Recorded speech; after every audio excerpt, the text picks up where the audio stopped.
All right, I'm about to go to the gym, but when you guys graduated high school, did you have any knowledge about finance or about interest rates? I was talking with my mom about it, and I think when she was growing up, you had like a home economics class, which maybe covered like some basic stuff on money and writing a check and stuff like that. But there is none of that stuff. I mean, for as long as you are in school, I graduated in 2012, and you're 18 or 19 years old when you graduate high school, and unless you got education from your parents on writing checks and interest rates and money management and mortgage rates and real estate and understanding what a 401k is and a budget and any of that stuff, you're going to stumble through your 20s and really probably lose about 10 years of your life before you figure out really what's going on. So, and I have really good parents, okay? But if you don't get that education from your parents, you're not going to get it from the public education system. And I think that's an issue. Like, they should have probably a yearly class once you get into like middle school that covers money and the history of money and interest rates and how you can grow your money and how you can reach retirement with some amount of money and fiat currency and things like this. That buying a car. How about buying a car? How about understanding that when you go to college, you have to pay a student loan debt and you have to pay an interest rate when you get a car loan, and that credit cards, understanding credit cards and the credit card interest rates behind it. There's a lot of stuff out there that's very predatory, and if you're younger and you didn't have the education behind it, you're going to get yourself in a lot of bad situations, I think. And is it really the responsibility of the public education system to provide some amount of basic knowledge around the way the world works and money? Absolutely. I would say it's more important than any other thing. What did I learn coming out of high school? I don't know. I really don't know. A little bit about the Civil War, a little bit about World War II, how to write cursive, although I don't remember how to do that, and general communication skills. That's how I would basically wrap it up and summarize my K through 12 education. It's too much stuff to really say, but none of it really felt like it was really that important, like it was really about the real world. When I'm talking about buying a house or understanding how money works or interest rates, mortgage rates, credit cards, buying a car, delayed gratification. Like, hey, I know I could go out and buy $200 worth of groceries and buy a plane ticket somewhere and go spend this money on vacation, but what happens if I put that money into investments and then leave it for 30 years? What's the impact of that, and how will that affect me when I'm 55 years old or when I'm 60? That was never even talked about once.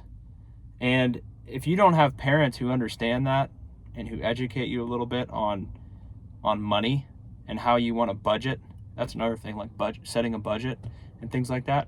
It's not taught in the public education system. If you're younger than me, let me know if it's changed. But I mean, I graduated high school in 2012, and I'm telling you, you took algebra, you took like geometry and like maybe like calculus, but none of that stuff has really anything to do with money in the real world. And a lot of this stuff is pretty basic, but if you don't get any sort of schooling or education or understanding of how it works, you're going to make a lot of mistakes, right? Even just the thing about credit cards, and some people, like, for whatever reason, don't think they have to pay back a credit card. Like, that's how little they understand about how the system works. They think that it's not real if it's on a credit card and that they don't have to pay that back. Or the same with the student loan, or with any debt in general. Like, why are so many people in debt, right?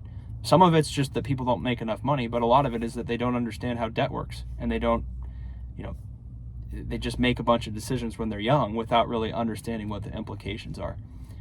And if the counterparty is someone, like, you have to think about it, right? If you go to a car dealership, they want to sell you a car because they get paid by selling you a car. It's the same with a real estate agent.